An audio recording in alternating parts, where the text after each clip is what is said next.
말 많은 새 남자와 함께하는 즐거운 독서 시간 문학정독 시작하겠습니다. 안녕하세요. 저는 레노입니다. 안녕하세요. 무스비입니다. 안녕하세요. 한삼입니다. 네. 반갑습니다. 안녕하세요. 오랜만이네요. 이거 그래도 매주 보니까 네. 이젠 좀 어느 정도 정이 좀 드는 것 같아요. 아 맞아요. 진짜 너무 다들 너무 좋으세요. 너무 진심이 없는 거 아니에요? 이거 진짜 약간 마상인데 이거 약간 나 진심을 담았는데. 이거 너무 방송 톤이었는데 너무. 네. 요즘 왜 그러지? 혹시 뭐 다른데 이제 뭐 신경이 많이 쓰이는 게 있다든가 뭐 그런 거 아닌가요? 아니 바로 들어가 볼게요. 네. 네, 저희 문학동네 젊은 작가상 수상 작품집 2011년 제 2회 읽고 있고요. 네. 드디어 마지막 작품 누구죠? 바로 정용준 작가님의 네. 떠. 이거 제목 특이합니다. 그러게요. 이거 다들 어떻게 읽으셨는지 너무 궁금해요. 한번 말씀해 주시죠. 레노님 어떻게 보셨나요? 저는 네. 이 작품을 보면서 네. 좀 이제 연애 세포가 조금 살아나는 것 같은 그냥 그 어. 사랑의 감정을 다시 맞아요. 한번 일깨워주는 그런 작품이었던 것 같습니다. 맞습니다. 네네. 한삼님은 어떠셨나요? 사실 제가 여기서 이렇게 첫 번째 녹음을 할 때도 첫 마디가 잘 안 나와가지고 굉장히 긴장을 많이 했거든요. 네.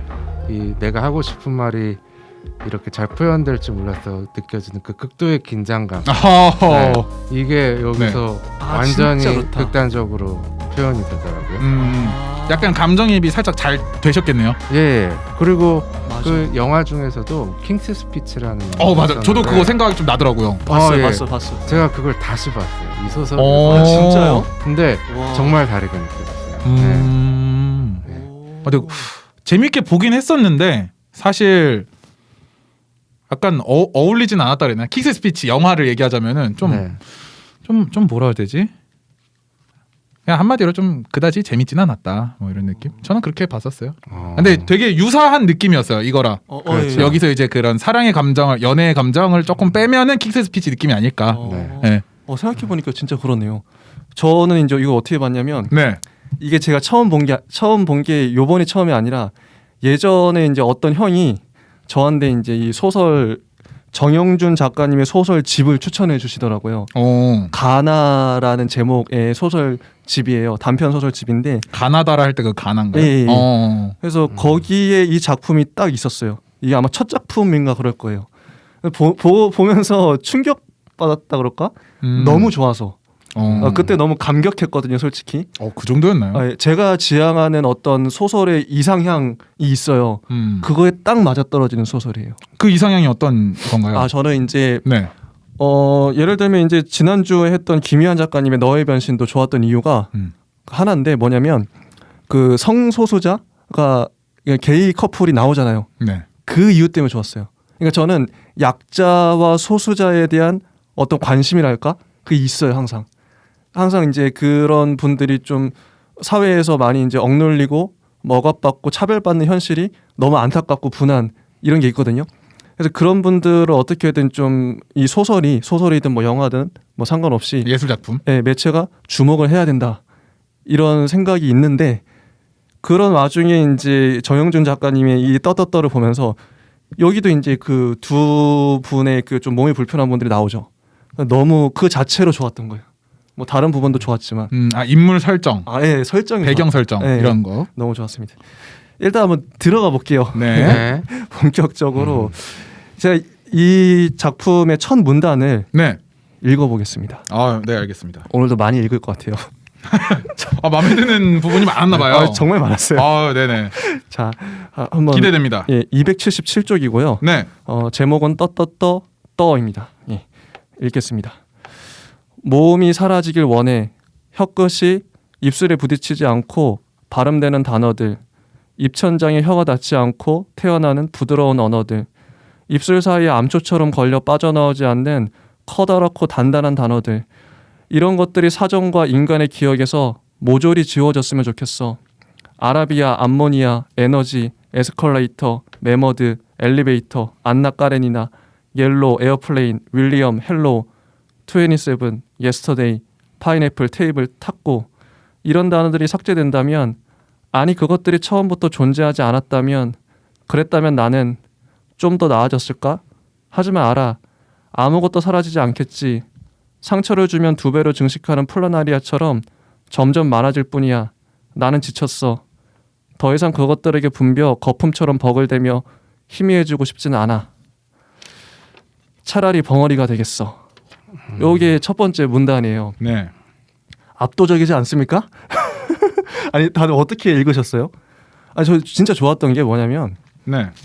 요거 이제 가나란 책에 처음에 딱 펴서 요 문단을 읽었을 때 와 미쳤다. 문장 자체가 너무 좋은 거예요. 왜 그렇게 느껴지셨나요? 좋지 않나요? 이게, 예. 이게 왜냐면 네네. 어떤 부분이 그렇게 좋으셨나요? 이게 그러니까 일단 첫 문장 모험이 사라지길 원해. 네. 그러니까 저는 이제 우리가 처음 읽을 때는 이 주인공의 사정을 모르잖아요. 그렇죠. 근데 왜 모험이 사라지길 원하지? 네. 이런 의문이 들죠 자연스럽게. 네. 그래서 이 뭔가 막 그 아라비아, 암모니아 이런 거 막 나열하고 단어들 뭔가 사정이 있나? 이게 궁금증을 자아내게 한단 말이죠. 네. 그런 것들이 좋았어요. 어떤 서스펜스 같은 느낌인 거죠. 궁금증을 호기심을 불러일으키는 문장 자체도 잘 쓰여졌다고 생각해요. 모험을 근데 이 소설을 읽어보면 아시겠지만 그 지금 남자 주인공 이제 설정부터 얘기해드릴게요. 남자 주인공은 그 좀 뭐랄까 발음을 잘 못하는 말을 더듬죠. 더듬는 그런 네. 분이에요. 더듬는 게 굉장히 심해서 거의 말을 못할 정도로. 네. 네. 그래서 떠 이것도 제목이 그 남자 주인공을 대변해요. 그리고 여자 주인공은 그걸 무슨 병이라고 그러죠? 그 간질. 네. 근데 뒤에 보면은 네. 기면증이라고 이제 나오긴 하더라고요. 네. 뒤에 이제 기면증으로 나오긴 하는데 제가 봤을 때 그 간질 증세로 저는 읽을 때 느꼈었거든요. 네. 맞아요. 그러니까 보통 그 두 가지가 같이 있는 경우가 많이 있다 그러더라고요. 네네네. 그래서 그 두 주인공이 그 여자 주인공은 간질, 남자 주인공은 말을 더듬는 그런 병이죠. 네. 병이고 그런 장애가 있어요. 근데 이거를 분명히 정영준 작가님은 일반 그냥 보통 사람인데 이거를 이 문장들을 다 소설을 읽어보면 그 질환을 갖고 있는 환자 어쨌든 그 장애인의 입장에서 생각을 얼마나 곱씹었는 거가 느껴져요. 뭐 예를 들면 주변인 중에 있을 수도 있고. 네. 네. 이런 문장이 괜히 나오는 게 아니고 진짜 수없이 곱씹을 진짜 마치 자기가 이 남자 주인공이 된 것처럼 쓰고 있어요. 아니면 혹시 본인이 어렸을 때 그런 말 더듬는 증세가 그럴 있었을 수도 있고 그런 분들 어렸을 때 좀 있잖아요. 그리고 제가 네. 어렸을 때 말을 좀 많이 더듬었어요. 그래서 이게 어떻게 고쳤나요? 더 와닿았는지도 몰라. 근데 이게 이 정도 심한 건 아니고 네네. 어렸을 때 그러니까 말을 잘 못하기도 했고 네. 좀 지금도 좀 더듬는 게 좀 있긴 있어요. 분명히 있긴 있는데 저는 느끼지 못했습니다. 말을 더듬는 분이 이렇게 방송을 3개씩이나 거의 프로 방송인이거든요. 이 정도면. 네. 아니 아무튼 그래요. 그런 게 있었는데 네네. 그래서 더 와닿았는지도 모르겠어요. 그냥 자연스럽게 없어지셨나요? 그런 게? 좀 덜 해졌나요? 그죠. 정도가? 그냥 저는 말을 할 때 항상 주의를 기울이면서 해요. 내가 어떤 말을 할지에 대해서. 약간 그렇게 의식하면서 말하다 보니 의식하면서. 조금은 이제 줄어들었다. 네. 예를 들면 이런 거죠. 네. 혀끝이 입술에 부딪히지 않고 발음되는 단어들, 모음, 입천장에 혀가 닿지 않고 태어나는 부드러운 언어들. 이거 모음에 대해서 얼마나 생각을 많이 했으면 이런 입천장의 구조까지 생각을 하면서 쓴 거예요. 그래서 저는 여기 이제 나열된 단어들 있잖아요. 맞아요. 이거를 한번 읽어보게 되더라고요. 진짜 입천장에 안 닿나?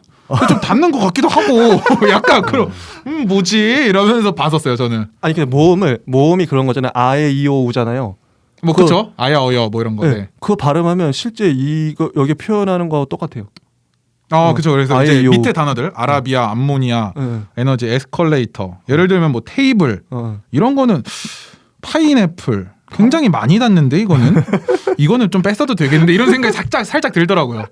탁구. 네. 탁구. 좋은 지적이. 혀가 입천장에 탁 굉장히 많이 닿는데 아까 이런 느낌? 남자 주인공은 이런 단어들이 너무 불편했던 거죠. 불편하겠어요. 네. 볼 때마다 우리는 아무렇지도 않게 발음하는데 그럴 것 같아요. 네. 그 너무 단어 자체가 이제 무서워지는 거죠 이제. 맞아요. 네.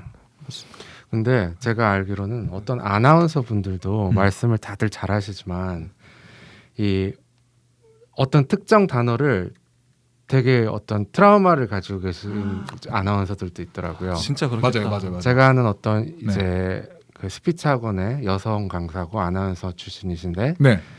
자기가 그 주차장이라는 말을 뉴스 원고를 이제 카메라 테스트 때 읽은 적이 있는데 그때 그게 안 읽어져서 너무 당황한 적이 있다. 그 뒤로 이제 아나운서로 활동을 많이 하시고 또 선생님으로 이렇게 활동하시지만 아직까지도 그 주차장이라는 단어만 보면 이 혀가 잘 떨어지지가 않는다. 혹시 그런 거 있나요? 저는 하나 있거든요. 어떤 거? 뭐죠? 저는 그 수표 있잖아요. 수표. 수표가 왜요? 현금 뭐 수표 있잖아요. 네. 수표가 그냥 그 딱 단어 하나만 네. 수표라고 하면은 이제 신경 써서 말하면 되는데 뭔가 문장 속에 들어 있다거나 그러면 자꾸 그 우가 아니라 유로 되더라고요. 슈표 이렇게 되더라고요. 자꾸 자꾸 그래요? 세요. 신기하다. 저는 되게 그게 문장 속에 들어 있으면은 발음이 잘 안 돼요. 그냥 이렇게 수표가. 읽으면 되는 게 아니라 그게 할 때마다 안 된다고요? 네네. 그러니까 보고 읽는데도 왜 그럴까요? 그거를 생각하면서 문장을 하려고 해도 잘 안 돼요. 신기하네. 그리고 너무 신경을 써서 그런가라는 생각도 들긴 하는데 사실 뭐 이유는 원인은 정확하게는 잘 모르겠지만 신기하다. 이렇게 자연스럽게 나오진 않더라고요. 이게. 네. 그러니까 약간 또 그 슈퍼도 있잖아요. 네. 슈퍼도 같이 약간 좀 엮이는 막 슈퍼에서 수표를 냈다 뭐 한다고 하면은 약간 되게 뭉개지고 뭔가 혀가 잘 안 움직여지고 그러더라고요. 저는 그런 게 하나 있거든요. 네. 신기하다. 그런 거 없으세요? 저는 뭐 발음이 좀 잘 안 된다. 그런 거는 딱히 없었던 것 같아요. 저도 없습니다. 그냥 읽는 거야 뭐 문제 될 건 없죠. 요즘에 좀 어려웠던 거는 준중증 환자. 어려울 수 맞아요. 있겠다. 이건 좀 어렵더라고요. 그 의료 병명이 되게 어렵죠. 그런 어려운 게 많더라고요. 저 뇌수막염이라는 단어도 뇌수막염. 발음 기호를 보면은 전혀 다른 내가 알고 있었던 그 단어가 맞는 건지 싶을 정도로 처음엔 저는 그냥 뇌수막염이라고 읽었는데 네네. 그게 아니라 뇌수막염. 막염. 네, 이렇게 읽어야 되고. 그거 좀 헷갈릴 수 있겠다 실제로. 의료 병명이 좀 되게 복잡합니다. 그런 게 좀 있는 것 같아요. 네. 그래서 한사님 뭐 요 문단 어떻게 보셨나요? 그래서 궁금합니다. 사실 독백이잖아요. 독백이죠. 완전한 독백이죠. 네. 근데 이제 독백을 쓰면 되게 좀 임팩트가 있어야 돼요. 원래 그래요?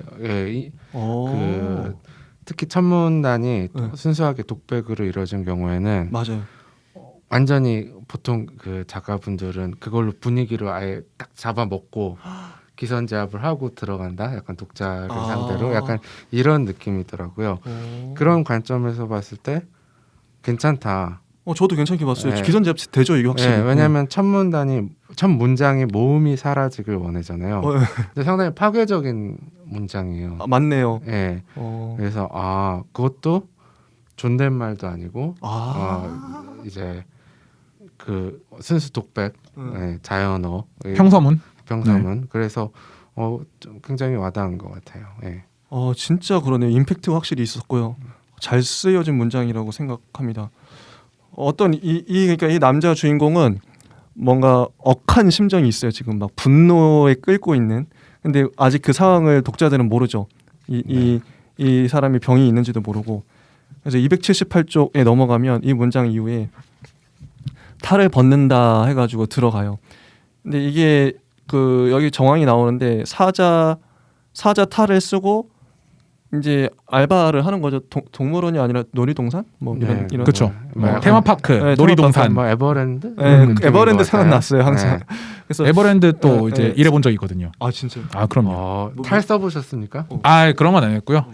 저는 원래 캐리비안 베이를 먼저 들어갔었고 캐리비안 베이에서 일을 하다가 이제 여름 시즌이 끝나면서 에버랜드로 살짝 위통 벗고 아니요, 구명조끼 입고 그렇게 하시는 건가요?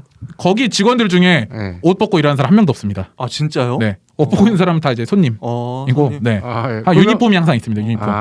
라이프가드도 유니폼이 있습니다. 제 기억이 지금. 저기 오션월드는 예전에는 위에를 벗고 했었는지 잘 모르겠어요. 잘 모르겠는데 어쨌든 캐리비안 베이는 뭐 제가 일할 당시에는 모두 다 유니폼을 착용하고 일했습니다. 너무 행복했겠는데요? 거기서 재밌죠. 거기서 그렇게 커플이 많이 탄생한다는데 커플도 많고 일단 뭐 굉장히 아름다우신 분들도 많이 오고. 당연하죠. 그리고 거기 뭐 이런저런 어쨌든 거기는 모두 다 약간 즐기러 오는 데잖아요. 당연하죠. 기분이 좋은 사람들이 오잖아요. 대박이다. 그러니까 더 이제 뭐 분위기도 좋고 재밌었던 것 같아요. 내가 일하고 싶다. 그리고 또 밥이 굉장히 맛있어요. 진짜. 맞죠. 그 에버랜드 밥이 맛있기로 소문났거든요. 방송에서도 많이 본 것 같아요. 네. 그 삼성 웰스토리에서 하는 건데 되게 맛있어요 거기. 거기서 어떤 재밌고 아름다운 경험이 있었는지는 네. 회식 때 따로 듣기로 하고. 네, 알겠습니다. 저희가 회식을 하나요? 그래서 코로나 시국에 회식 쉽지 않은데 저는 불참하도록 하겠습니다.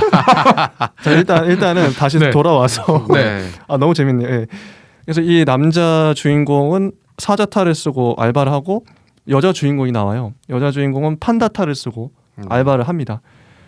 여자 주인공이 남자 주인공을 부르죠. 저기 사자 씨 이름이 어떻게 되세요? 이렇게 불러요. 지방분인가요? 갑자기 뭐죠 이거? 아니 이름이 어떻게 되세요? 그래서 이런 놀이동산은 각지에서 오죠. 각지에서 오죠. 저 같이 일했던 친구들도 경상도도 있고 전라도도 있고 뭐 강원도도 있고. 오늘 정신이 혼미해지네요. 그래서 또 그 에버랜드가 판다 익스프레스라고 판다를 굉장히 좋아요. 중점적으로 이제 홍보하던 때가 있었거든요. 좋습니다. 바로 문장 읽어볼게요. 네. 그래서 이 남자 주인공의 독백이 또 나옵니다. 네. 나는 못 들은 척 다시 라커 쪽으로 얼굴을 돌린다. 판다의 기분이 상하길. 그것이 호의든 적이든 그저 단순한 호기심이든 나에 대한 관심이 사라지길 원한다. 이것도 이 사자 탈을 쓴 이 남자의 행동도 좀 이상해요. 왜 그 관심이 사라지길 원할까? 이 독자들의 그 궁금증을 자아내는 문장이 계속 지속이 되죠. 저는 이 문장을 보고 그 판다타를 쓴 이 그녀라는 사람이 좀 마음에 안 들었나?라고 생각을 했었어요. 못생겼다. 못생기지 않아도 마음에 안 들 수 있잖아요. 진짜. 꼭 못생겨하면 그렇게 얼굴을 중요시하는 분입니까? 아니에요. 그런 거 아니에요. 이거 아니에요. 그런 거 맞아요. 마음에 안 논란 드는- 만들어 주십시오. 네.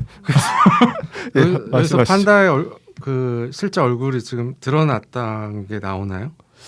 글쎄요. 아직은 모를 수도 있는 거죠. 아직 탈을 쓰고 있는? 탈을 쓰고 있는. 근데 뭐 같이 일하다 보면 주변 평판도 있고. 네. 네. 자, 아무튼 그래서 저는 항상 이렇게 네. 궁금증을 자아내는 문장 너무 좋았어요. 근데 여자다 이렇게 나오고 혀가 입천장에 달라붙고 플라스틱처럼 딱딱해지기 시작한다. 여자분이 또 말하죠. 질문을 했는데 대답을 하셔야죠. 말 못하세요? 이렇게 물어봐요. 판다는 입술을 살짝 벌려 픽 웃으며 입을 뗀다. 딱 여기까지 보면은 네. 굉장히 좀 무례한 느낌이 들지 않습니까? 그렇죠. 맞아요. 무례해요. 되게 여자가 말 못해요? 맞아요. 굉장히 무례한 그 문장이거든요, 솔직히. 맞아요. 네. 미묘한 지점을 잘 포착하셨어요. 또 거짓말 이렇게 해요. 판다가 고개를 꼿꼿이 세우고 내 눈을 쏘아본다. 그러자 혀가 뒤로 말리고 숨이 가빠진다. 신발 속으로 침투한 빗물에 발끝이 젖는 것처럼 기분이 확 더러워진다. 그리고 아래 또 표현 보면 불현듯 하얗게 표백된 어떤 이미지 하나가 강한 압력으로 내부를 밀어내며 떠올랐다. 뭉쳐진 허파과리가 연쇄적으로 타다닥 터진 것처럼 숨이 탁 막혔다. 천천히 고개를 돌려 판다를 쳐다본다. 바닥에 주저앉아 이편을 바라보는 판다의 눈이 붉어지고 있다. 눈이 붉어지고 있대요. 아, 어떤 사연이 있는 것 같네요. 네. 눈시울이 붉어진다. 그러니까 눈이 붉어진다 이러면은 네. 좀 그 느낌이 있죠, 딱 오는. 네, 맞습니다. 그래서 280쪽에 요 문단 있잖아요. 네. 다시 11살로 돌아갈 수만 있다면 요 문단을 한삼님이 한번 요 읽어주시겠어요? 이 전체 문단. 네, 한 문단 한번. 다시 11살로 돌아갈 수만 있다면, 정말 그럴 수 있다면 책상 위에 책을 내려놓고 오른손에 연필을 움켜쥐겠어. 공들여 깎은 연필의 뾰족한 검은 끝을 선생의 왼쪽 목덜미에 정확하게 겨냥할 거야. 선생은 그때처럼 교탁에 가슴을 대고 통통하게 살찐 손가락에 냄새나는 침을 묻히며 무료하게 여성 잡지를 넘기고 있겠지. 나는 발소리를 죽이며 선생에게 은밀히 다가가 선생의 주름진 목 밑에 숨은 경동맥은 평화롭고 규칙적으로 천천히 뛰고 있겠지. 숨을 깊게 들이마시고 잠시 멈춰 손가락 관절 하나하나에 힘을 주겠어. 그리고 아무 망설임 없이 선생의 목에 연필을 찔러 넣을 거야. 도살되는 돼지처럼 꾸익꾸익 소리를 지르는 선생의 사지가 버둥대며 흔들리겠지.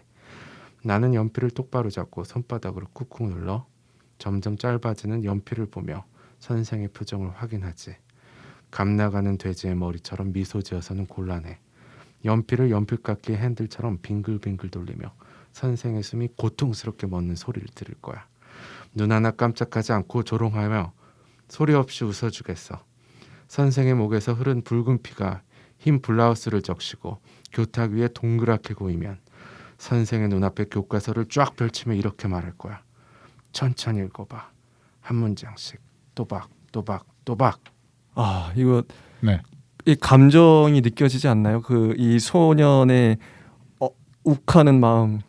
그 저는 그래서 좋았었어요. 아 실제로 그러니까 뭐 이건 되게 보편적인 감정일 수도 있을 것 같은데 네. 소년뿐만 아니라 뭐 장애를 가진 모든 사람들 혹은 장애가 없더라도 네. 전 학창 시절에 항상 좀 덜 떨어지고 모자라게 보이는 아이들이 항상 있었던 것 같아요 반에. 뭐 있죠. 어느 그 그룹이나 있죠. 네. 공부를 너무 못하거나 아니면 뭐 좀 너무 순진하거나 착한 애들이 항상 있었어요 반에. 그 학교에서 가장 공부 잘한다는 사람이 서울대를 가도 누군가는 꼴등을 할 거고 네. 그런 느낌이잖아요. 어쨌든 어딜 가나 있으니까. 그런 애가 먹음직한 마음. 그래서 저도 나도 학창 시절에 이런 마음을 먹었던 것 같은데 이런 입장이 아니더라도 근데 그걸 이렇게 되게 자세하게 어떻게 보면 되게 잔인한 묘사이기도 한데 이 잔인성이 이 소년의 마음을 더 잘 대변해 주는 것 같아요. 모든 사람들이 한 번씩은 생각해 본 적 있을 거예요. 이런 죽여버리고 저 싶다. 새끼, 저 아 죽여버리고 싶다. 저 이런 새끼, 생각을 해본 적 있잖아요. 한 번쯤은. 그래서 더 와닿았어요. 네. 저는 이 네. 문장의 어떤 긴장감 긴장감. 이런 것도 대단하고 맞아요. 저는 이제 갑자기 또 첫 번째 가장 첫 문단 그 독백 문단 있잖아요. 맞아요. 네. 그 문단이 다시 떠오르는 게 여기서 네. 그 지금 우리가 이제 읽은 부분까지 네. 단 한 번도 이제 말 더듬증을 노골적으로 드러내는 부분이 없거든요. 없어요. 네. 물론 물론 독자는 몰라요 아직. 제목에서부터 또 이제 모음을 발음하기 싫다라는 이런 부분부터 유추할 수는 있지만은 정확하게 어떤 증상을 주인공이 가지고 있길래 이렇게 히스테릭한 네. 성격을 가지게 됐는지 모르죠. 예측을 할 수는 있지만 확실치 않아요. 네. 저는 이 네. 여기서 그래서 네. 지금 이 분노를 담아놓은 이 문장까지 그렇기 때문에 더 긴장감이 잘 유지되는 것 같아요. 진짜 드러내지 않았기 때문에 네. 오히려 감추고 있기 때문에 네. 그 아까 제가 서스펜스 얘기했잖아요. 영화의 기법하고도 비슷해요. 영화도 반전 영화 보면 끝까지 뭐 범인의 정체를 안 밝힌다든지 뭔가 숨겨놓은 게 있잖아요. 그럼 그거를 관객들은 도대체 그게 뭘까 궁금증을 2시간 내내 갖고 가게 만드는 거죠. 그런 기법인 네. 거죠. 너무 좋았어요. 그래서 저도 그래서 그런 맥락에서 맨 마지막에 네. 그러니까 물론 선생을 때려주겠다 뭐 이런 상상 정도는 많이 학생들이 할 수 있지만 여기서 정말 이렇게 잔인하게 살해하는 과정을 주인공이 이렇게 상상하는 떠올릴 거. 때 도대체 그 원인이 무엇이길래 도대체 어떤 약점을 건드렸길래 이렇게 분노하는 걸까? 지금 내가 그 추측하고 있는 그것이 맞는 걸까? 굉장히 그러니까 어떤 생각의 단계가 깊어지게 되는 그런 식의 전개인 것 같아요. 네. 맞습니다. 저는 그런 맥락에서 또 단어 하나에 좀 주목하게 됐는데 여기서 이제 선생님이라고 안 쓰고 선생이라고 쓰거든요. 그러네. 결국에 님자를 뺐다는 거잖아요. 와. 그래서 그거에 대해서 이미 그 이렇게 보통 이제 선생님이라고 하면 이제 맞아요. 존경심을 좀 가진다든가 네, 아니면 좀 님이니까. 약간 권위적인 느낌의 뭐 맞아요. 권위자라고 생각을 한다든가 나 네. 교육자라고 생각한다든가 하는데 님자를 뺨으로써 이 와. 지금 남자 주인공이 선생님을 어떻게 생각을 하는지를 또 같이 표현해 줬다고 봐요. 진짜 선생님하고 선생 다르거든요. 다르죠. 선생이 이런 거죠. 그 신부님하고 신부 다르잖아요. 달라요. 네. 스님하고 스인가? 그건 아니고 찾아봤거든요. 살짝 궁금해가지고 스님의 그런 원형은 뭘까? 궁금하네요. 님을 뺀 건 뭘까? 네. 근데 재밌는 건 네. 우리가 예전에 김사관 작가님의 움직이면 움직일수록 이상한 일이 벌어지는 오늘은 뭐 이 소설에서 네. 그 거기서는 이제 내가 살해할 대상인 어떤 그 식당 할머니를 그 여자라고 표현했단 말이에요. 예, 어떤 그 약간 대명사화 하듯이 그렇게 부르죠. 맞아요, 맞아요. 예. 근데 여기서는 그냥 어차피 선생이라고 부를 거면 차라리 그 여자라고 불러도 되는데 아 맞네. 굳이 왜 또 선생님이란 표현은 안 쓰면서 굳이 왜 또 선생이라고는 호칭을 붙일까? 이제 저는 약간 그런 생각이 들더라고요. 정말 디테일한 지적이네요. 맞네. 예. 그렇게 분노가 있으면 선생이란 단어도 쓰기 싫을 것 같아요. 그 여자 아니 그 여자 더 나가서 그 자식 뭐 그 이런. 자식 그 새끼 막 이렇게 할 수도 있어요 분명히. 그죠? 네. 그러니까 그래도 돼요. 어쩌면 작가님이 더 이상 불친절하게 정보를 제한하면 독자들이 불편할 수도 있겠다라고 생각해서 타협을 해서 선생이라는 말을 쓴 어느 정도 것인지, 특정화. 예, 이제 대충 감 잡아라. 니네들이 생각한 게 맞다. 뭐 약간 이런 식으로. 정말 좋은 네. 좋은 지적이십니다. 사실 또 뭐 하나 또 눈에 띄는 게 있었는데 뭐 어떤 거죠? 또 이게 살짝 얘기해 주세요. 살짝 궁금해요. 그냥 얘기. 이런 거 듣고 싶잖아요, 막. 아니, 연필을 푹 찔러서 빙글빙글 돌린다라고 네. 말을 했잖아요. 근데 또 이제 예전에 제가 어렸을 때 본 거라 정확히 어떤 작품인지는 모르겠는데 그 스포츠 일간지 있잖아요. 네. 스포츠 일간지에 연재되던 그 만화가 있었습니다. 네. 약간 조폭 얘기 막 이런 게 나오는 만화였는데 거기 이제 사람을 확실히 죽이는 법 이라면서 찌르기만 하면 안 된다.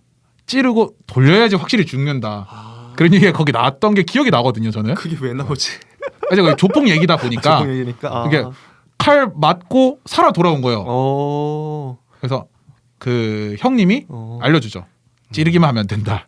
찌르고 돌려야지 확실히 죽는다. 잔인하다. 약간 그런 거를 봤던 그 어릴 때 딱 한 장면이 있거든요. 요거 디테일이네요. 그럼. 이게 빙글빙글 돌린다라고 했을 때 갑자기 그 장면이 떠올랐어요. 저는. 디테일. 좋습니다. 근데 네. 사실은 그 조폭들이 쓰는 사시미 칼은 돌리면 치명상이에요. 그죠. 근데 연필은 돌려도 그냥, 그냥 뭐. 원뿔 형태라 네. 그 어떤 상처를 더 해집는다 이런 개념은 아닌 것 같고 약간 상처의 반경이 좀 커지지 않을까요? 내가 그 교실에서 그 선생의 어떤 권위적인 괴롭힘을 받던 그 순간에 내 손에는 연필이었고 연필로 특별히 더 치명상을 줄 수는 없지만 내가 돌린다면 목에 받고 돌린다면 더 고통과 내가 희열을 더 느낄 수 있겠죠. 약간 그건 이런 맞는, 느낌인 맞는 것 것 같아요. 같아요. 그 좋습니다. 학교 다니실 때 그렇게 약간 샤프나 네. 펜 뭐 이런 걸로 찌른 사건 이런 거 있지 않았나요? 다들 한 번씩? 글쎄, 이건 잘 모르겠어요. 그런 거 없었나요? 이제 항상 이제 연필이나 샤프가 또 동시에 흉기잖아요. 그쵸. 네, 엄청 날카로우니까. 네, 그러니까 사고가 많이 생기는 것 같아요. 그건 그래요. 친구들끼리 놀다가도 싸우는 게 아니더라도 막 맞아요. 네. 갑자기 화나가지고 막 이렇게 아우. 찌르고 막 그런 거 다들 한 번씩 있지 않았나요? 예. 주변에. 예. 그러니까 본인이 안 장난치다가 했더라도. 사고가 나죠. 네. 일단 여기까지 하고요. 너무 길어지니까 281쪽 요거 달력에서 요걸 한번 레노님이 읽어주세요. 문단을. 네, 알겠습니다. 읽어주세요. 달력에서 모든 27일을 도려냈다. 27이라는 검은 숫자를 빨간 펜으로 빈틈없이 덧칠했다. 뭐든 좋으니 27일에 특별한 일이 생기게 해달라고 밤마다 두 손을 움켜쥐고 기도했다. 홍수도 나지 않았고 전염병도 돌지 않았으며 전쟁도 나지 않았고 대통령도 죽지 않았다. 내 기도와 상관없이 27일은 수요일로 혹은 월요일로 아무 문제 없이 멀쩡히 도래했다. 지금 생각해보면 선생은 가벼운 우울증을 앓고 있었는지도 모른다. 아니, 어쩌면 자궁에 정자가 달라붙지 않아 평생을 수치심과 자격지심에 시달려야 했던 불행한 여인일 수도 있다. 아니면 그저 조금 정신이 날카로운 환자였을 수도 있겠다. 그럴 수 있다. 하지만 그런 것과 상관없이 아직도 그녀가 어딘가에서 멀쩡히 숨쉬며 건강하게 늙어가고 있을 걸 생각하면 몸에 열이 오르고 어금니가 꽉 조여진다. 11살을 27일 단 하루만 남기고 까맣게 만들어버린 그 선생을 용서할 수 없다. 네, 좋습니다. 이 문단 보면서 저도 이건 뭐 저 항상 이제 우리가 학창 시절에 번호가 있고 그럼 그 번호마다 몇 번 일어나 하면서 그 당일에 꼭 그 번호를 선생님이 부르면서 책 읽으라고 그러고. 키번호였나요? 예, 키순이었나요? 키순이었던 것 같아요. 저는 항상. 이게 세대를 나누는 것 중에 하나거든요. 진짜요? 그럼요. 못 했는데. 키순 이거는 이제 인권적이지 않다. 아, 차별적인 거다. 그걸 몰랐네. 라고 해서 그 다음에 이제 가나다 순으로 이름의 가나다 순으로 하다가 그 나중에는 또 또 예전에는 그거 있었다고요. 뭐 남자애들을 뭐 1번부터 뭐 한 30번, 아 맞아요. 31번부터 뭐 한 제 때가 60번은 여자애들. 제 때가 그랬던 것 같아요. 그게 바로 세대의 차이입니다. 아 좀 그런 것도 나눠진다고 해요. 몰랐어요. 네, 키번호가 있냐 없냐. 그래서 그런 생각이 나더라고요. 근데 이걸 너무 싫어했던 거죠, 이 주인공은. 그때. 근데 이게 재밌는 게 저도 지금 들으면서 깨달은 건데 네. 선생이 왜 그랬을까를 자기 나름의 생각을 얼마나 많이 했는지 이 문장이 고스란히 드러나요. 왜냐하면 선생은 가벼운 우울증을 앓고 있었는지도 몰라. 아니 어쩌면 자궁에 정자가 달라붙지 않아서 그랬을지도 몰라. 아니 그저 조금 정신이 날카로워져 환자였을지도 몰라. 뭐 이런 식으로 자꾸 이제 생각을 얼마나 곱씹었으면 그걸 고스란히 다 드러나는. 그래서 더 좋은 것 같아요. 그 주인공의 심정이 느껴지죠. 네. 뭐 넘어갈까요? 네. 넘어가겠습니다. 그러니까 그 뒤로는 이제 네. 그 읽는 걸 강요하는 장면들이 쭉 나오죠. 그렇죠. 아, 네. 진짜. 계속 그렇게 강요를 하고 그거에 대해서 얼마나 싫었는지 뭐 네. 그런 거가 나오죠. 힘들었는지. 근데 선생이 어떻게 보면 네. 이런 선생이 있을까요? 있지 않았나요? 너무 악랄하지 않나요? 이게 뻔히 알면서도 읽으라고 막 강요를 해요. 그러니까 한 80년대 90년대는 아, 그 있겠다. 장애를 장애라고 어떤 이해해주지 않고 그걸 무조건 하다 보면 돼. 막 약간 이런. 내가 명령하니까 지금 고쳐. 너 왼손잡이야 오른손잡이로 고쳐. 그런 것도 있었죠. 그런 걸 맞아. 네. 그러니까 가만 놔두면 자연 치유될 수 있는 것들도 지금 굉장히 그 장애 취급하고 지금 당장 극복하지 안 강압적으로. 되는 것처럼 네. 이런 분들이 계셨죠. 아까 그 앞에 이제 여성 잡지를 읽고 있는 선생님 막 이런 얘기도 나왔잖아요. 그거 보면은 확실히 한 90년대 이쯤일 것 같아요. 2000년대 넘어오고 지금 2010년대 뭐 20년대로 넘어오면은 그런 캐 일하는 선생님이 있을 수가 없거든요. 없죠. 예. 그러니까 뭐 학부모님들이 없죠. 뭐 또 성화가 있을 수도 있고. 맞네. 네. 한 80년대 90년대쯤 얘기가 아닐까. 맞아. 이 남자의 상황이 그런 네. 것 같아요. 맞아요. 그래서 이 정도 선생도 나올 수 있었다. 그때 당시라서. 충분히 가능. 그때는 뭐 초등학생도 막 주먹으로 패고 그랬는데 선생들이. 예. 그러니까 이 부분이 진짜 그랬잖아요. 네, 예. 진짜. 이 부분이 이제 그게 치닫는 부분인 것 같아요. 예. 선생님 말이 안 들리니 읽어 빨리 읽으란 말이야 했을 때 주인공이 이제 이 소설의 제목과 같은 더듬는. 이 장면이 이제 나오죠. 여기서 이제 독자들은 확실히 알아차린 거죠. 네. 이런 장애가 있구나.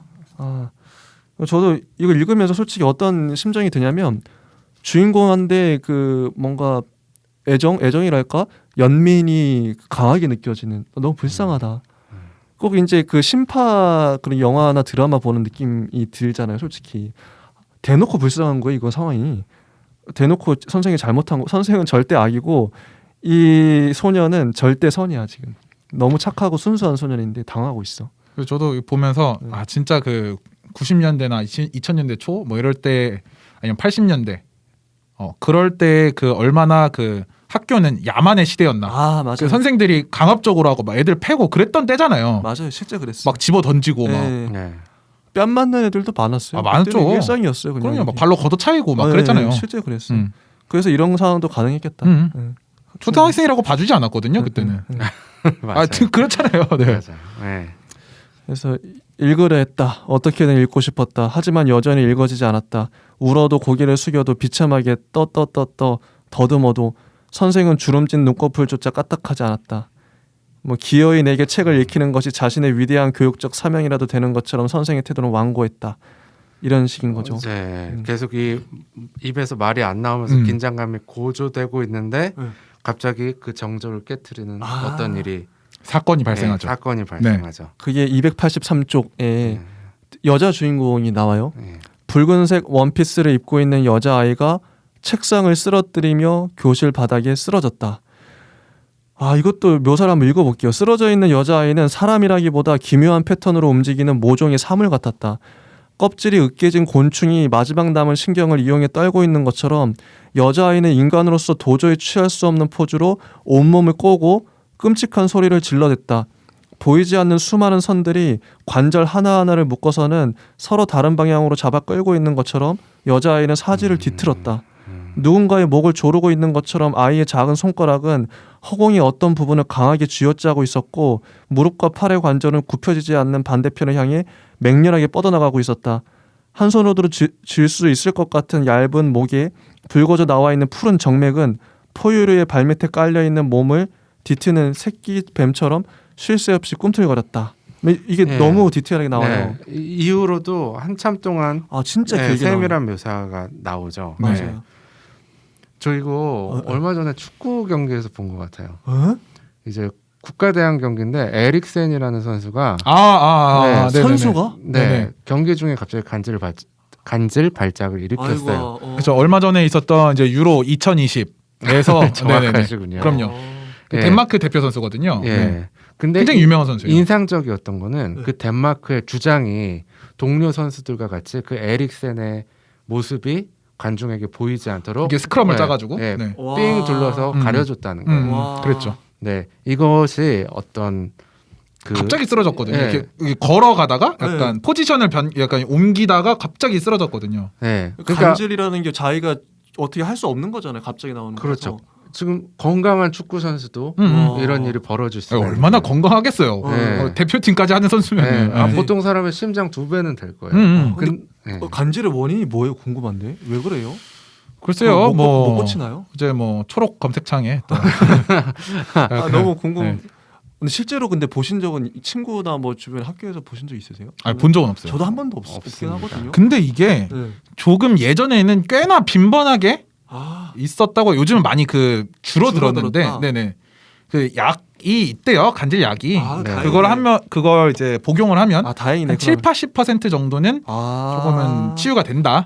근데 그게 계속 장복을 해야 된다 하더라고요. 네. 네. 근데 중요한 건 많지는 안 되는 그 거고. 간질 증상이 이제 벌어졌을 때 이제 그 환자가 보여주는 이러한 모습들이 진짜 굉장히 보는 사람으로 하여금 너무- 또 충격적이고 너무 그쵸. 충격적일 것 같아. 진짜. 그리고 그 본인도 내가 이런 모습을 남한테 보여줬다는 사실에 또 충격을 받고 이러기 때문에 빨리 시선을 차단해주는 시선 차단. 예, 그런 게 필요한데 아. 문제는 이런 개념도 한 10년 전쯤에야 이제 맞아요. 21세기 그쵸. 들어서야 좀 개념이 잡혔고 맞아, 그랬던 것 같아요. 예전에는 이런 것도 없었어요. 없죠. 그냥 그렇죠. 왜 저래? 어. 그냥 이렇게 방치하게 되는 상황이죠. 예. 그리고 걔를 또 이상한 애 취급하고 항상 아이들은 놀리고 걔를 그랬죠. 야만의 시대였어요. 그런 네. 시대였죠. 인식이 너무 그래서 여자 아이도 너무 안타까운데 이제 전학을 갑니다. 네. 이 사건이 있은 이후 네.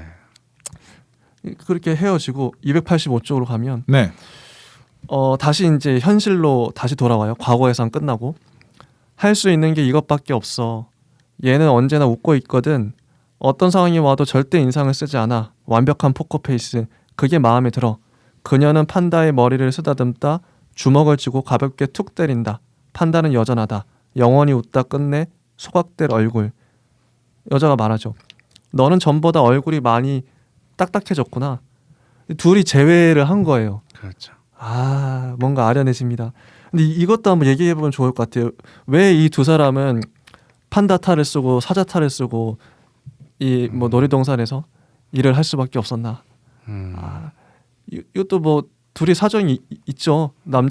아무도 이제 여기 뭐 말을 시키지 않고 다른 사람들이 여자도 갑자기 이제 간질 증상이 와도 사람들이 그냥 재밌게 웃고. 저는 지금 알았어요. 그때 이 소녀가 이 여자랑 똑같다는 거를. 저는 그렇게 생각을 안 하고 아예 따로 봤거든요. 진짜요? 네. 그게 연결이 안 되는데. 그냥 아예 따로 봤거든요. 그런 진짜? 추억이 있기 때문에 맞아요. 이 여자한테도 조금은 더 쉽게 다가갈 수 있었던 그때의 연민의 감정이 남아 있었기 때문에로 생각을 했거든요. 그래서 사실 네. 이렇게 놀이동산에서 알바생으로 마주치기에는 이제 조금 너무 우연이죠. 과장된 측면이 있긴 하죠. 예. 그래서 저는 근데 그렇게 보는 것도 나쁘지 않겠다라는 생각이 들고. 네. 그래서 이런 묘사가 나오죠. 음. 나 역시 할 수 있는 일이 이것밖에 없었어. 말을 하지 않고도 할 수 있는 일은 많아. 하지만 말을 하지 않거나 못하는 사람에게 일을 주는 곳은 없지. 이렇게 쭉 나오다가 타인의 장애를 이해한다는 것이 가능한 일일까? 장애는 이해할 수 있는 게 아니야. 오직 확인만 가능할 뿐이지. 잘려나가거나 뽑혀 없어져야만 비로소 알아볼 수 있는 불구. 혹은 처음부터 남다른 기형의 조건들. 그들은 오직 확연하게 다른 것만 분간할 수 있거든. 이런 얘기. 근데 286쪽인 동물이 됐다. 네. 일하는 것이 가능해졌다. 사자의 탈을 뒤집어 쓰고 있으면 아무도 내게 질문하지 않는다. 동물에겐 인간의 언어가 필요 없다. 대화할 필요도 없다. 너무 슬프죠. 이런 일밖에 할 수 없는 게. 저는 슬프면서도 주인공이 할 수 있는 이런 일이라도 세상에 존재한다는 거에 이런 대해서 일이라도. 안도감이 좀 들긴 안도감. 했어요. 네. 그리고 그걸 슬퍼한다는 것 자체가 오히려 그들을 다르게 바라보는 시각인 거 아닌가요? 그럴 수도 있겠다. 네. 그 제가 그냥 그런 거지. 그러니까 솔직히 말을 뭐 똑바로 평소대로 말할 수 있는 사람이라고 해서 모든 직업을 다 할 수 있는 건 아니거든요. 맞아요. 네. 그럼 전 그것도 생각했었어요. 장애나 뭐 이렇게 있는 분들이 그 안마사 이런 거 많이 하신다고 어디서 시각장애인 분들만 그 자격증을 취득할 수 있죠. 네. 원래 그래요? 네네. 법적으로 그렇게 돼 있습니다. 일부러 그들을 보호해주기 위해서 도와주기 위해서. 네. 독점입니다. 네. 오, 그래서 시각장애인 분이 아니다. 다 불법입니다. 그런 건 괜찮은 괜찮은 법인 것 같네요. 처음 알았네요. 자, 287쪽에 보면 요 문장. 요건 좀 전 철학적으로 생각할 때 쓰는데 네. 말을 더듬는다는 문장은 잘못된 표현이야. 말은 물리적인 방식으로 더듬어서 입술 밖으로 빼낼 수 있는 성질의 것이 아니거든. 형체가 없거나 혹은 너무 커. 입속에 넣고 굴리던 얼음이 녹아버린 것처럼 아무것도 뱉어내지지가 않아. 말은 입속에서 제 형체를 잃어버리지. 에어플레인, 아라비아 같은 말들이 그래. 모음으로 시작하는 이런 단어들은 기체처럼 이미 증발된 말이야. 바람소리 말고는 입술 사이에서 나올 음성은 하나도 없어. 어떤 말은 몸피가 너무 커서 입 밖으로 나오지도 못해. 아무리 입을 크게 벌리고 혀를 부지런히 놀려도 말은 입안에 꽉 끼어 도무지 움직여지지가 않아. 탁구나 파충류 같은 말처럼 입술이나 잇몸, 혀 등이 강하게 부딪혀야 가능한 말들이 그렇지. 이런 말들은 철창 밖으로 내민 새끼 원숭이의 얇은 팔다리처럼 타타타, 파파파 일부만 겨우 내밀 수 있을 뿐이야. 죽음에 대한 의견은 모두 살아있는 자들의 상상이지. 그런 의미에서 죽음에 대한 모든 논의는 허구이고 말을 더듬는다는 것도 말을 더듬지 않는 이들의 추측이고 상상의 문장일 뿐이야. 뭐 이런 식으로 내게 말은 붕괴된 조직이나 소멸된 유적, 태화된 신경과도 같아. 혀끝에 달라붙어 절대로 떨어지지 않는 말은 이끼와도 같고 증발하고 흔적만 남은 얼룩과도 같지. 이런 식으로 나와요. 저는 이게 근데 그러니까 어떤 소설은요, 어떤 이제 이런 문단을 읽으면 공부하는 느낌? 내가 시각 장애인, 내가 이런 뭐랄까 말을 더듬는 장애인은 아니지만 마치 이 장애인의 심정이 돼서 어떤 내가 빙의한 것 같은 느낌. 이게 공부가 되는 그 사람의 입장을 그대로 내가 흡수하는 느낌이 들어요. 이런 문장을 읽고 있노라면. 그게 너무 좋았어요.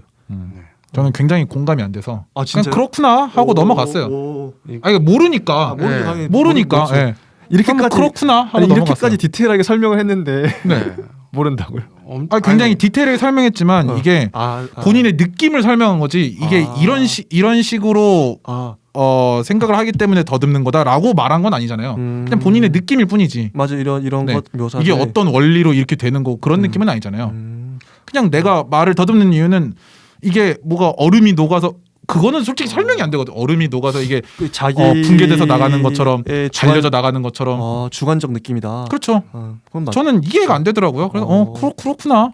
근데 이 사람은 이렇게 생각을 하는구나. 장애라는 게 공감 불가능의 영역이기도 하죠. 왜냐면 내가 그렇게 되기 전에는 모르니까 모를 수밖에 없고. 한삼님은 어떠셨나요? 이런 문장을 읽으면 어떤 생각이 드시나요? 사실 이거 약간 언어학적으로 이제 어떤 내용을 빌려와서 여기 약간 적으신 것 같이 굉장히 깊은 내용이에요. 그렇죠. 예, 그다음에 어떤 혀의 움직임, 진짜 이런 표현이 아주 전문가스러워서 저도 사실 다 이해는 가진 않지만 이거는 어떤 좀 수준 높은 어떤 지식을 맞아요. 표현한 것 같아서. 저는 그래서 정영준 작가님이 이걸 쓰기 위해서 일단 이 문장들을 다 쓰기 위해서 얼마나 그러니까 머릿속으로 물론 자료도 많이 찾아봤겠죠. 실제 그런 사람들은 어떻고 이런 거 많이 뭐 인터뷰도 해봤을 거고. 네.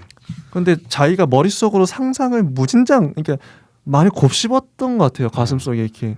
묵혀놓은 문장들을 그 사람들 이럴 거야 쓴 거죠. 제가 비슷한 경험, 그러니까 일단은 평소에 실어증이라는 게 있잖아요. 근데 이제 제가 겪은 건 있죠. 아니고 저는 이제 실어증이라는 게 갑자기 평소에 말을 하던 사람이 어떤 충격으로 갑자기 말을 못 하게 된다는 건 대체 와. 어떤 의미일까? 저도 이해가 안 가네요. 그러니까 여기서 나오는 일부 표현을 빌리자면은 네. 네. 내게 말은 붕괴된 조직이나 소멸된 유적, 퇴화된 신경과도 같다. 갑자기 내가 말할 수 있는 어떤 그 신경이 다 차단된 듯한 느낌일까? 와. 이제 저는 이제 실어증 그래서 평소에 너무 이해가 안 가서 어. 이제 나무 위키 같은 데 찾아보기도 하는데 약간 이 표현을 보니까 조금 이해가 갈 것 같아요. 진짜 말을 갑자기 못 한다는 게 어떤 건지 상상이 안 가네요. 그럼 말 그냥 하면 되는 거 아니야? 우리는 보통 이렇게 하니까. 네. 말을 못 할 정도의 충격이면 어느 정도지? 상상이 안 갑니다. 정말.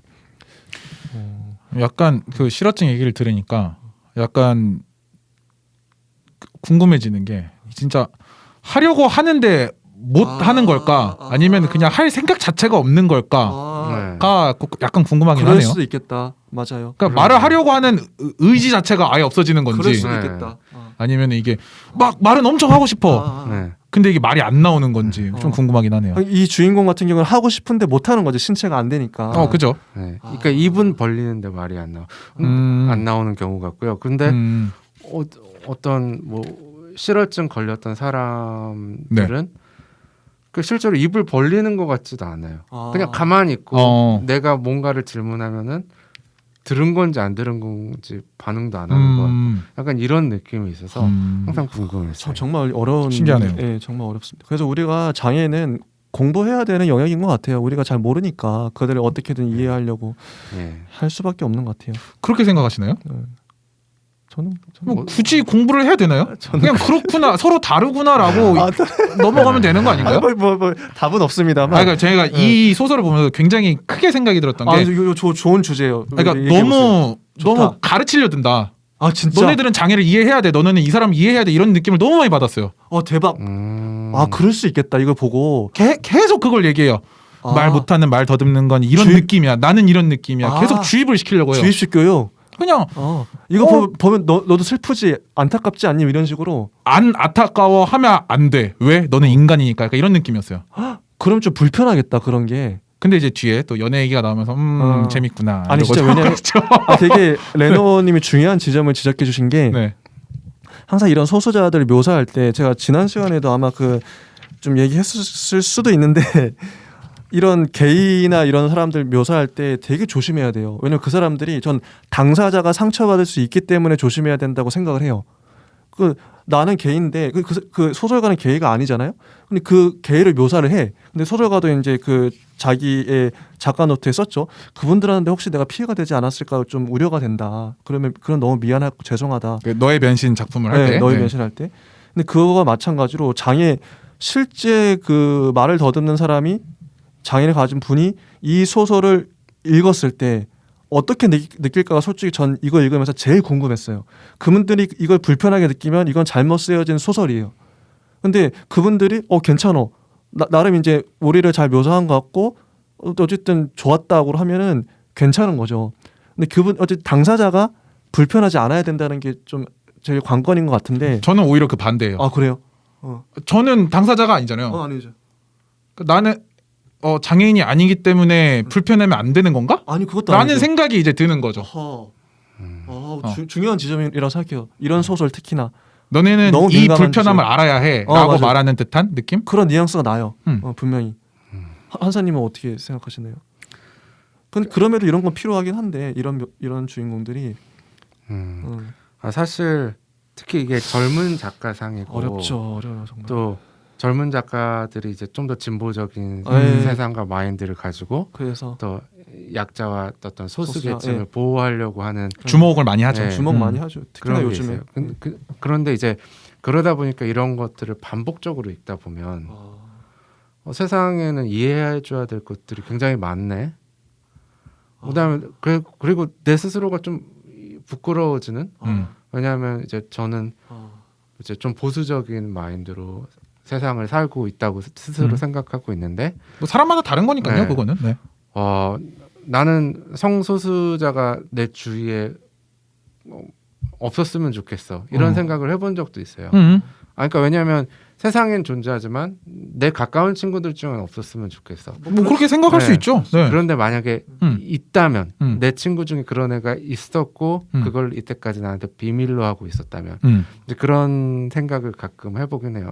그럼 내 보수적인 마인드 때문에 얘가 그걸 드러내고 싶지만 못 드러낸 걸 수도 있겠네. 근데 그렇다고 해서 이제 와서 그걸 그 친구한테 미안해. 만약에 그 사실을 알았다고 해서 이거는 또 다른 얘기거든요. 그렇죠. 네. 아니 미안해할 필요가 없잖아요. 네. 왜 미안해야 되죠? 네.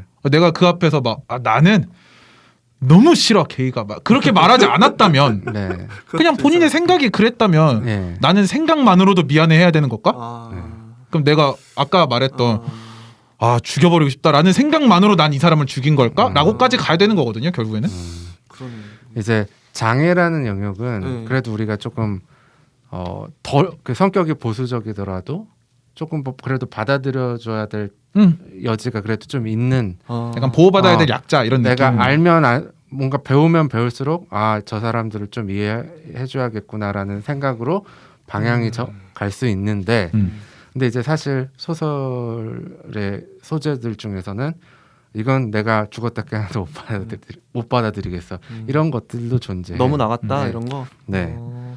그래서 이 설정이 좀 과하면 그럴 수도 있죠. 네. 이 소설의 이런 것들은 레노님은 불편하다고 얘기하셨는데 한살님은 좀 어떠셨나요? 전반적인 그런 톤이나 이런 것들이 장애에 대해서 묘사하는 저는 괜찮았거든요. 읽을 땐 너무 이제 일반인들이 이런 장애를 이해하는 데 도움이 되는 훌륭한 교과서 같은 소설이다. 약간 네. 단어를 정정하겠습니다. 네. 불편하진 않았고 예. 과했다. 가했다. 그거에 네. 그 네. 분량을 너무 많이 넣었다. 예.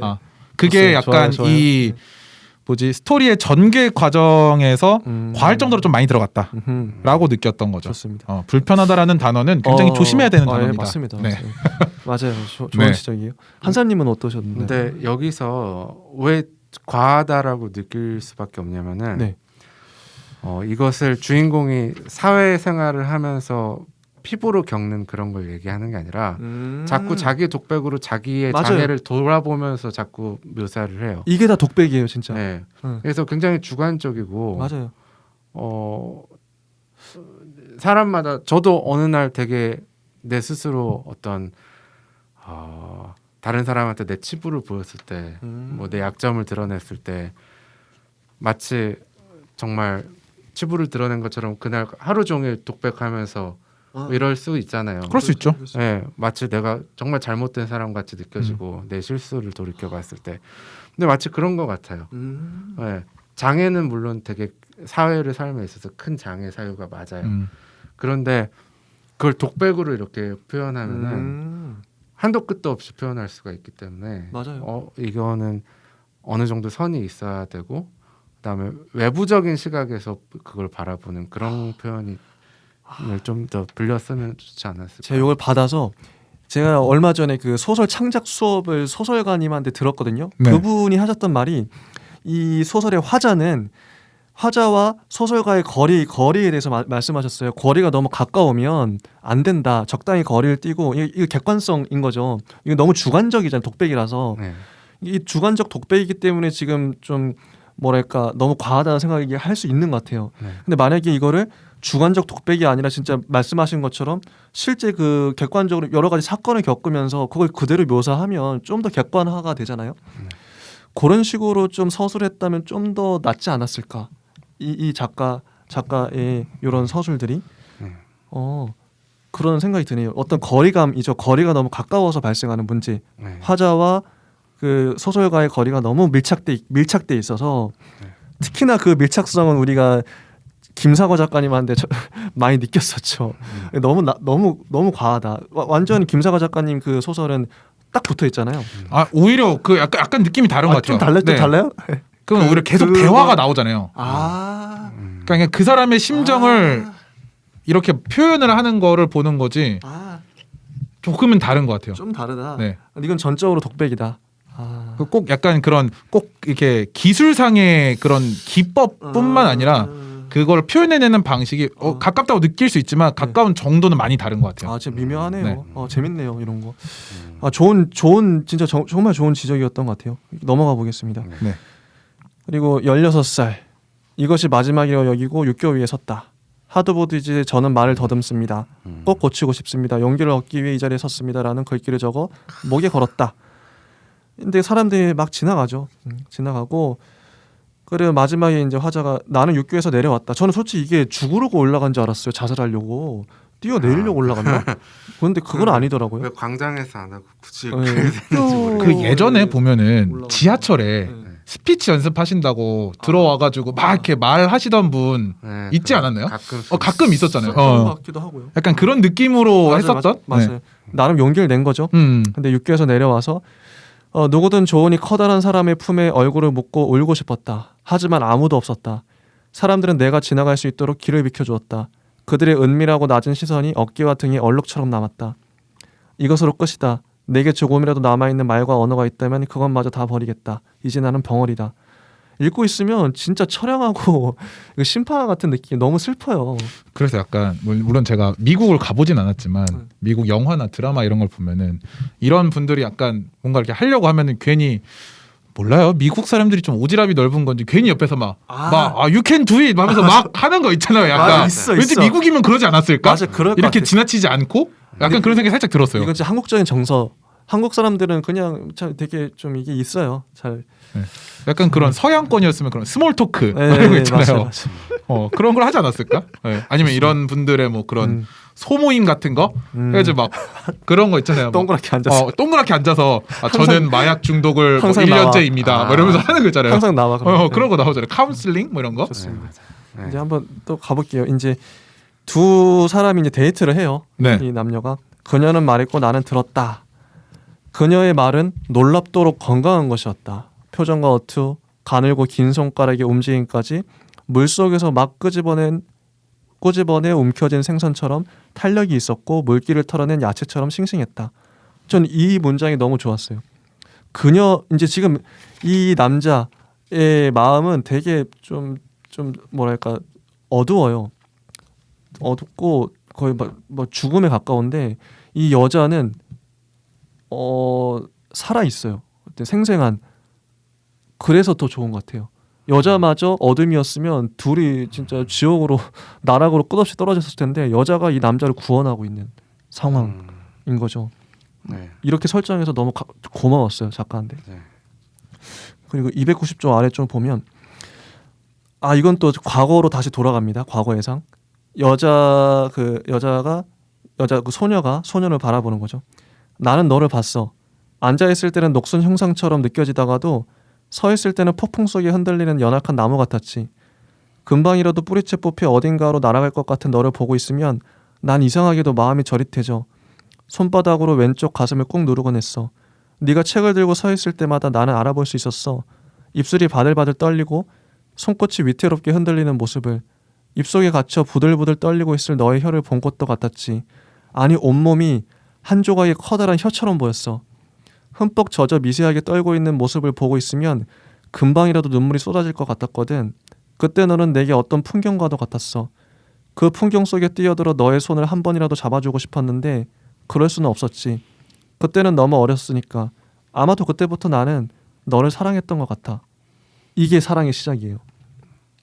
이렇게 사랑에 빠지는구나. 되게 아름다운 문장이에요. 근데 문제는 너무 예쁘지 않나요? 네, 그 다음 문장부터 이제 또 다시 또 트러블이 생기기 시작하는 것 같네요. 예. 맞아요. 그녀의 여벌구를 바라보며 생각했다. 어쩌면 나도 그때부터 그녀를 사랑했을지도 모른다고. 그 순간이었다. 그녀가 갑자기 판다의 머리를 빼앗아 뒤집어 쓰죠. 간질이 시작됩니다. 너무 발작 증세죠? 예, 발작 증세가 시작돼요.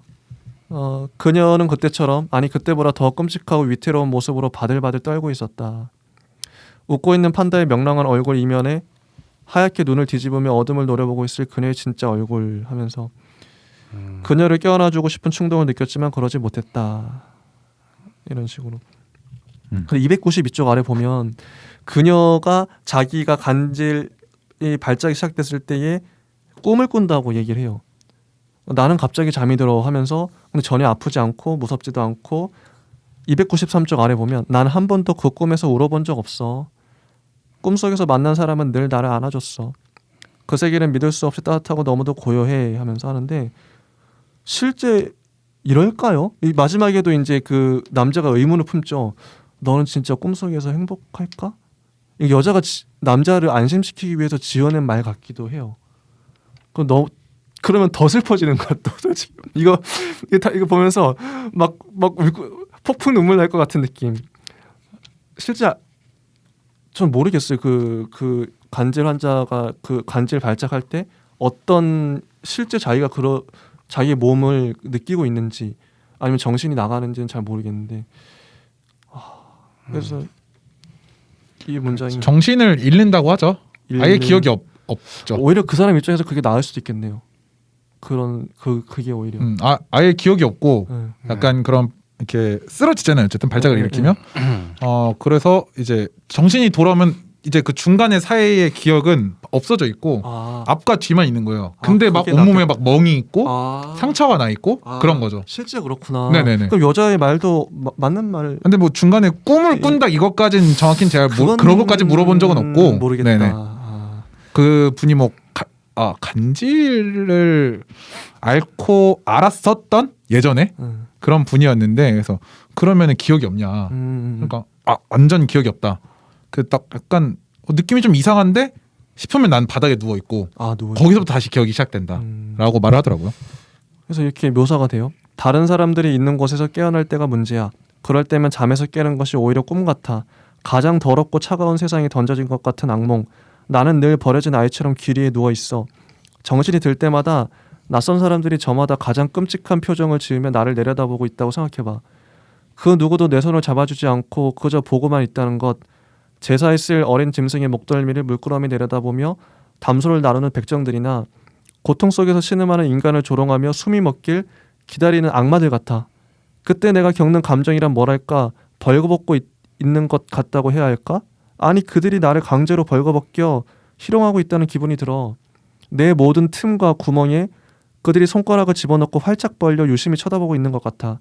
나의 내부를 몽땅 들킬 것 같은 기분이 얼마나 끔찍하고 더러운 것인지 너는 죽어도 알 수 없을 거야. 이게 그러니까 읽어보면서도 느껴지는 게 이 소설은요. 소년의 독백 그리고 소녀의 독백 끊임없이 독백의 연속이다. 독백이 이어져요. 소녀는 대화 아닌가요? 대화라기보다 남자한테 얘기를 하는 거잖아요. 근데 이게 독백처럼 느껴지지 않나요? 물론 혼자 얘기하는 거니까 남자가 얘기가 없으니까 독백이라고 볼 수 있기는 한데 이게 말로 다른 사람한테 내 감정을 전달하는 것과 맞아요. 본인이 혼자 생각하는 거는 표현의 차이가 굉장히 크다 생각하거든요. 좀 다르다. 여자는 어쨌든 독백은 아니네요. 남자한테 저는 대화를 하는 건데 한 사람만의 대화 뭐 독백이라고 볼 수 있죠.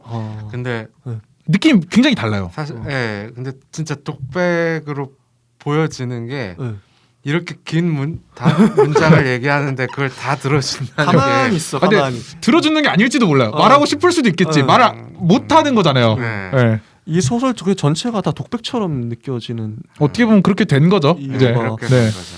그러니까요. 그리고 뭐 또 공부하는 느낌이 들어. 실제 간질 환자들은 이렇게 느끼겠구나. 전 이제 공부하는 느낌이에요 이게. 뭐 그리고 부탁이 있어. 앞으로 내가 또 쓰러질지도 몰라. 하지만 절대로 나를 만지지 마. 허둥대지도 말고 놀라지 마. 이거 읽으면서 간질 환자를 보면 나도 이렇게 해야겠다. 이런 비슷한 얘기를 들었어요. 실제 그렇구나. 실제. 그리고 이제 유일하게 해줄 수 있는 거라고 가려주는 거. 맞아요. 전문 의료진이 아니라면. 그리고 오히려 119에 연락하지 말아달라고. 그 정도까지? 왜냐하면 이렇게 간질 발작을 일으켜서 쓰러졌을 때 데려가봤자 119에서도 해줄 수 있는 게 맞네. 왜냐하면 시간이 지나면 다시 원 상태로 돌아와요. 좋습니다. 일단 시간이 없으니까요. 빨리 한번 해볼게요. 296점 보면 우리는 연인이 됐다 하면서 쫙 나오고요. 저는 이 부분 너무 좋아요. 읽어드릴게요. 네. 그녀의 머리에서 떨어진 물방울이 이게 비가 왔어요. 비가 맞고 막 이제 탈의실로 간 거예요. 그녀의 머리에서 떨어진 물방울이 얼굴에 부딪혀와 나는 눈을 감았다. 눈을 떴을 때 그녀의 얼굴이, 다시 눈을 감았을 때 그녀의 입술이, 다시 눈을 떴을 때 그녀의 혀가 꼭 담은 내 입술을 천천히 열고 있었다. 나는 다시 눈을 꼭꼭 감으며 입술을 열었다. 그녀의 혀는 어항 속 물고기처럼 내 안에서 움직였다. 부드럽고 느린 움직임으로 맴돌다가 갑자기 빠르게 수면까지 떠올랐다. 바닥까지 가라앉았다. 그녀의 혀가 내 혀를 만났을 때 내 혀는 뒷걸음질 쳤다. 내 혀는 늘 말라 있었고 딱딱했으므로 그녀의 혀를 다치게 할지도 몰랐다. 물러서는 내 혀를 그녀의 혀가 재빨리 붙잡았다. 그녀의 혀는 아주 천천히 내 혀를 만졌다. 나는 더 이상 도망가지 않고 그 자리에서 그녀의 혀를 안았다. 오랫동안 혀뿌리에 옹이처럼 박혀있던 단단한 긴장이 일순간 무너져 내렸다. 내 혀는 물처럼 녹아 그녀의 혀에 흡수되었다. 너무 아름다운 문장이라 생각해요. 키스하는 건데 근데 일반인이면 뭐 별 감흥이 없겠지만 이 남자가 장애가 있기 때문에 그 장애를 사랑으로 극복하는 아이 아름답고 훈훈한 장면 너무 좋았습니다. 처음이라서 더 이렇게 세밀하게 묘사한 게 아니었을까요? 자기 맞네 첫 여자친구. 처음이었을 수도 아닐 수도 있겠지만 아니야 처음이야 처음. 아 처음이에요? 처음이야 이거 분명히 처음이야. 그거 어떻게 알아요? 딱 보면 알지. 그러니까 아니, 이렇게 세밀하게 묘사한 거면은 맞아. 처음이지 않을까? 너무 좋으니까 익숙해지면은 이렇게 표현을 안 못 돼. 해요. 아니 그냥 키스했다 끝나. 익숙하신가요? 아니 예, 키스했다 한마디면 되는데 이렇게 긴 문장을 쓴 거면 진짜 맞는 말이에요. 약간 처음이지 않았을까? 맞아요. 네. 처음이니까 너무 감격해서. 좋은. 이제 특이한 거는 네. 이제 킹스 스피치 같은 영화를 보더라도 이런 실어증이나 말더듬증은 전부 다 심리적인 거예요. 어떤 심리. 내 몸에 어떤 신체 기관에 문제가 있어서가 아니에요. 맞아 진짜. 네, 그걸 심리적으로 극복해내야 되는데 맞아. 이제 여기 있는 이 친구는 이 시기에 어떤 치료법에 대한 어떤 지식이 없어서 그런 건지 그냥 내 혀가 마치 다른 사람의 혀와는 다르고 그 기능을 탑재하지 못한 뭐 것처럼 메말라고 딱딱하고 이렇게 네. 느끼는 거고. 네. 맞습니다. 그렇지만 키스는 잘할 수 있다. 그러면은 기능적인 문제는 하나도 없다. 그거 여기서 네. 나오는 거죠. 네. 네. 그렇죠. 네. 진짜 그러네요. 그 300쪽에 보면 네. 이제 또 남자가 오히려 여자를 치유해주는 여기 보면 천천히 핥기 시작했다 하면서 여자의 그 상처 여자가 막 발작 일으킬 때 막 굴르면서 상처가 몸에 있을 거 아니에요. 나는 그것들에 일일이 입술을 댔다. 이 부분도 너무 좋았었어요. 그녀도 웃으면서 자꾸 몸을 뺐지만 나는 끝까지 따라가 그것들을 하나씩 찾아냈고 집요하게 혀를 냈다. 이런 부분들. 이런 거를 보면은 처음은 아닌 것 같기도 하고. 그렇지 않아요? 이 정도면 프로야. 프로야. 뉴비는 아니란 말이에요. 뉴비는 아니잖아. 솔직히 말해봐요. 이런 사람이 뉴비다? 솔직히 뉴비는 아니야. 굉장히 과감해요. 유경험자일 수 있다. 유단자니까요. 이 정도면. 네. 좋습니다. 그리고 이제 쭉 넘어가서 전 마지막 이 부분 네. 너무 마지막 이것도 클라이맥스를 정말 잘 잡았다는 생각이 들어요. 이제 그 갑자기 그녀가 몸을 비틀죠. 둔탁한 소리를 내며 바닥을 뒹굴어요. 나는 어떻게 할지 몰라 그녀 옆에 무릎 꿇고 앉아 그저 소리를 내며 괴로워했다. 그녀의 말을 도저히 믿을 수 없다. 이게 어떻게 고통스럽지 않을 수 있단 말인가? 정말 지금 그녀는 아름다운 꿈을 꾸고 있는 것인가? 나는 그녀의 왼쪽 어깨 밑에 이불을 집어넣었다. 내가 할 수 있는 것이란 고작 그런 것뿐이었다. 볼 수도 만질 수도 도와줄 수도 없는 저 먼 세계에서 그녀는 홀로 싸우고 있었다. 이게 쭉 가면은 맨 마지막 문단. 네. 이게 남자가 이제 고백을 하는 거죠 여자한테. 떠 하면서 사라라랑 해 이렇게 말해요. 네, 더드는 말로 네. 사랑한다는 표현을. 네, 이런 식으로. 너무 감동적이었어요. 혹시 여러분들은 이런 마지막 부분도 네. 좋고 어떻게 보셨는지 궁금합니다. 저는 이제 아까 말씀드렸잖아요. 네. 약간 그럼 과한데? 라는 생각이 들었다. 이것도 좀 그런 거가 기억이 나지 않을 정도로 재밌게 봤다. 그 이후로. 그때 이후로 아까 그 뭐였죠? 키스하고 아니.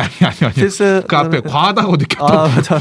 그건 아니고 독백들. 과한 독백들 있었어. 좀 과한데라는 생각을 갖고서 읽었는데 읽다 보니까 얼마 지나지 않아 그냥 굉장히 아름다운 사랑 얘기처럼 느껴졌고 그런 과했던 부분이 기억이 나지 않을 정도였다. 맞아요. 네. 좋습니다. 한삼님은 뭐 총평이자 뭐 이렇게 얘기해보고 그러니까 저, 어떤 상처와 네. 종류는 다르지만 네. 각자의 장애를 가지고 내 스스로 나는 장애가 있어 이런 생각을 가지고 있는 사람들끼리 사랑을 나눈 거예요. 근데 네. 맞아요. 이런 거는 그러니까 사실 현실에서도 많이 있죠. 많이 있죠. 네, 왜냐하면은 어떤 장애가 있는 사람들을 위한 어떤 일자리라든지 그런 또 보호해주는 단체라든지 이런 데서 서로가 서로를 잘 이해하는 것 같으니까 이렇게 서로 친해지고 또 사랑을 나누게 되고 이런 건 있어요. 근데 이제 결정적으로 장애를 가지지 않는 사람과 네. 장애를 가진 사람의 어떤 서로의 이해는 맞아. 여전히 먼 것인가. 맞아. 네. 저 갑자기 생각나는 게요. 제가 네. 예전에 사귀었던 한 1년 정도 사귀었던 여자친구가 전에 아마 얘기했었나? 길을 갑자기 가다가 길에 갑자기 멈춰 서요. 네. 한 2, 3분 정도 발을 못 대요. 제가 손을 끌어도 안 움직여요. 이 공황장애라고 하더라고요. 화장실 한 번 가면 2, 30분 걸려요. 나오질 않아. 저는 이해가 안 가는 거예요. 왜 그냥 걸으면 되지. 근데 그때 걔가 이제 저한테 자주 했던 말이 내가 제일 힘들다고. 다른 사람들보다 지금 지켜보는 그 오빠보다 내가 더 힘들다고. 연하였군요. 나는 움직이고 싶다고, 걷고 싶다고 이제 이런 식으로 얘기를 했었어요. 그 친구가. 근데 아직도 저는 근데 그 친구 항상 이제 저는 불쌍하고 연민 이런 게 있었죠. 근데 공황장애가 뭘까? 도대체 뭐길래 이렇게 사람이 못 움직이고? 근데 그 친구랑 한 진짜 뭐 100m 정도 걸어가려면 몇십 분이 걸리는 거. 가다가 서고 뭐 어디 갈 수가 없어요. 이 친구랑. 얼마나 답답하겠어요. 내 입장에선. 걔는 더 답답하겠죠. 그 생각이 나네요. 만약에 이제 이런 말을 더듬는 여자친구나 혹은 말을 뭐 이게 간질이 있는 여자친구를 내가 만약 사귄다? 난 너무 힘들 것 같고 서로 힘들겠죠. 그러면 그걸 항상 이해하고 내가 오히려 전 제일 좀 뭐랄까 위험한 게 연민 마냥 그 여자친구를 내가 불쌍하게 보는 거. 그죠? 그거를 이해해야 될 대상이라고 보는 게 그럼 그 친구가 싫어할 것 같아요. 너 왜 나를 불쌍하게만 봐 이런 식으로 생각할 것 같아요. 그것보다 그러면은 그 전에 나라는 사람이 그렇게 생각을 했다는 것 자체에서 나는 사랑이라는 감정보다 다른 게 먼저 앞서 있다는 거가 싫을 것 같아요. 이 사람이 좋아서 연애를 하는 거지. 맞네, 그건 맞죠. 그게 먼저가 돼야지. 맞네. 그것보다 나는 이 사람을 이해하고 있어. 이 사람을 이해해야 돼라는 생각이 먼저 들면 안 된다고 봐요. 맞네. 그러면 그 연애를 하지 말아야지. 사랑보다 다른 게 앞서면 맞는 말이네. 저는 그렇게 생각합니다. 이제 뭐 정리를 한번 다 지금 정리만 한 10분째 하고 있는 것 같아요. 이 정도 하고요. 이제 청평 해야 되니까 그런다고 이제 마무리 멘트 해주시죠. 네, 이번 시간은 정용준 작가의 떠 작품을 했습니다. 재밌게 들어주셨다면은 뭐 댓글도 남겨주시고 좋아요 눌러주시고 구독도 해주시면 정말 감사하겠습니다. 이번 시간 여기까지 하겠습니다. 마치겠습니다. 안녕. 감사합니다. 감사합니다.